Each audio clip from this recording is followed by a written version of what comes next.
It's the derby. Tensions are high. It's the biggest game in the country. Is it fair to come and do that and not park the bus? But I mean, I think having the clock, we're having Blom, having Miguel, and having forgetting someone, Dudley as the back foot. That was solid, as you could see. That Nkota and Fukeng had hard time penetrating that, right?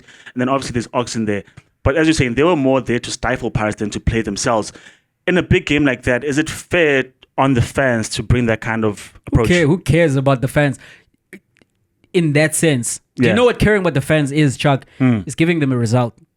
Because if you walk away with a win, if Modi scores and the game goes the way it does for the rest of it, and say there isn't a penalty at the end to give the draw to Orlando Pirates, if they leave there with a win, no one cares.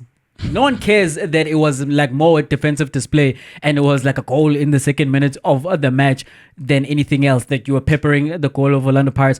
One of these days, Lizo Chigifil and Kaizer Chiefs will be on top. Kaizer Chiefs like have won the derby, big scores before. I saw an old derby game where they won 3-0. That's happened before, where they are the dominant team and Pirates are the inferior team. And you'll have those days, right?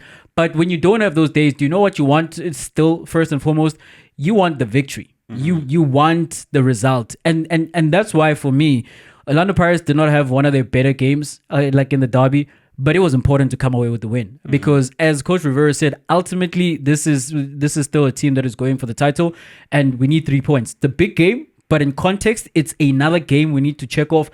Sundowns are coming up in like on the weekend where we'll take them on like mano a mano, but we need to get there, and in order to get there, let's try get through here with a win. And so it's a penalty in with the last kick of the game. You take that. Same way we saw Red Sanders just forgot the game where they won that game with a last minute header, and the question was, especially in that period, how do we feel about Sundowns? Like they're struggling for goals, but they're getting results. At the end of the day, you want to stack the results. And that's what Orlando Pirates did. So with Kaizer Chiefs, if for them to come to FNB and try to play against Pirates. Pirates have put 8 goals past an opponent this season. Not talking about a long time ago. This season, in December, they put 8 goals past the team, and they have been scoring for fun. Like when you give them opportunities, they're either walking the ball into the back of the net or they are scoring like screamers from outside of the box. This team is the team that has the most high-powered offense in the league. That's looked like to me. So, as well as that fact, Kaizer Chiefs have been pumped for, Chuck, by Mamelodi Sundowns, where after they had confidence after the 2-1, they came into the cup match and played a little more open, and Sundowns slapped them around to the tune of 4 goals, right? So when you marry the two things, that you're playing against a potent offense in Orlando Pirates, and 2, you've been smacked in a particular game, but also all season long, you've just been conceding goals. It would be naive to go out there and try to go pound for pound Orlando Pirates. I thought their approach was perfect, and I thought they executed very brilliantly. That defense had their best day out this entire season. And as you say, in the midfield, the control wasn't there. In possession, they weren't great, but they worked. Ox was very impressive, and he's very impressive when he's doing defensive work, when he has the ball at his feet and he's trying crossfield passes. Did you see the one that worked? There was one that worked. Came off. And that thing is the thing that inspires him to try these things like in other games. Like, my man, when you get the ball, give it to the guy who's looking at you. Don't try to turn. Don't even try to turn. Give it to the guy who's looking at you and who's free. And don't try like extravagant passes. Don't try anything but keep it simple. Keep it very, very simple. Because I'm one with development, Chuck. And like, we are development. This man, I believe, was still playing amateur football at 24. And it's no fault of his own, Yeah. But he's not suddenly going to develop like a passing range at this stage. Or when you're shooting like by the center circle, especially when we don't have like possession. You see his teammates throwing their arms up like, that shooting, you can just tell that there's no record of him having shot and scored from that far. That was just a punt versus a shot. That was what it looks like. He even doesn't believe that he's going to get there on target. Did you hear him post-match? Post-match, he was like, well, if you're in the position, you got to try. I'm like, try. No, not you don't have to. You don't have to do that. You try, But I think, Jay, okay, going back to the point, it's just that everyone keeps saying of the past legends and of the people who get onto the mic that form goes out the window when it's the derby. Results or whatever, goal scoring form because everyone just steps up to the level of the derby. I've always wondered about that in terms of what do you mean level form goes out the window because it's a derby.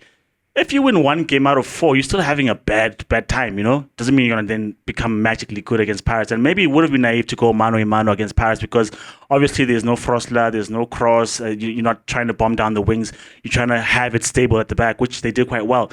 I'm just thinking, Jay Uche, had Modi not, because he didn't score, and had that penalty, let's go with the actual results. That Utito scored the penalty. Do you not go home aggrieved in terms of we didn't create much because we couldn't create much because we're not set up to create much? You'll create You're happy with that teams. Like if this is what we are seeing every single week, then we've got a conversation to have, right? That nothing is working in this team. But when you see, for example, a new signing like Ulilepa, I thought Ulilepa had brilliant touches.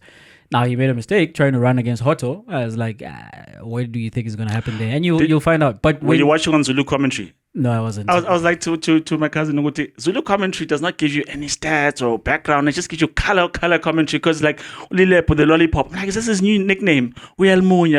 Oh no, yes, I was listening to that. The commentator said like, Omonyisa, I'm a teammate. I was like, no. I don't think you want to say that. Like, what are we saying now? Like, please go away from him being lollipop. Like, and stick to his name, Ulilepa. I was like, Uti. I can't just take my pencil. It's like Uti. The commentator like no don't say that, brother. But so Chuck, when I look at that, right, I can see what's gonna happen. Also I thought someone Umtu is should be playing from centrally, drifting wide. I think it's a bit different when he's starting out wide and coming centrally. He's the best player at Kaizer Chiefs and play him in his best position. I know George Matlo is back and he's done well, but it's fine. You can stack him as an option behind Umtu. Umshini as well is now also behind Umtu. You can't play everyone all at the same time, right? And Umodi, for example, you put in a showing like that when you've signed a winger, and when he comes on, you see like what the glimpses that he's showing. Your time might be up in the starting lineup as well, but I accept playing like that in that match against that opponent. Again, because you know who you are at this stage of the season, and like that experience also tells you in terms of when you've come across an opponent of this level, what has happened before. So we need to adjust. This is the thing we keep talking about with Spurs and Ange. Like you can't just play the way you want to play against everyone. Like it doesn't work. It doesn't work. You can do it against like other teams who you feel are at your level or inferior, right? So as I'm saying, if Kaizer Chiefs go into a match against the Imakes and they set up like this, I'd scratch my head and like then I'd come out and say, no man, what is happening there? But against a one of the teams towards the top of the table, as I'm saying, who've been brilliant in this entire season and have shown that they'll put you to the sword if you give them an opportunity. Yes, you set up like that. That's why when Arsenal at the Etihad early on in the season went down 10 men against the Pep Guardiola team and they decided to park the bus. Yeah. When Inter Milan went to the new camp, when Chelsea went to the new camp and did that, yeah, you do that because you respect the opponent and what they're able to do. And this idea of Kawato Yasa was like, no, guys. At the end of this, when we're standing there with the trophy, it was all worth it. And defense is part of the game. Like we shouldn't just like overlook that fact. And if that is your strong point, you lean into that, especially where Kaizer Chiefs are right now, where again, they've been conceding goals for fun. So they played the way that this game required for them to play. And as I'm saying, they would have hoped to be fortunate with a chance or two and put that away and maybe steal a result, which is something that could have happened if Umodi would have capitalized on that chance. They also had like this counter where it was 5-4. Then Oranga just his decision making is poor. He goes where the two defenders of Orlando Pirates are going, and there's like 2 free guys on his left, but he never even bothered to look in that direction. So there are things to sort out, Chuck. But in terms of the approach in this particular game, I think it was the right one. There were glimpses, like in terms of what Chiefs can put together and be a good team.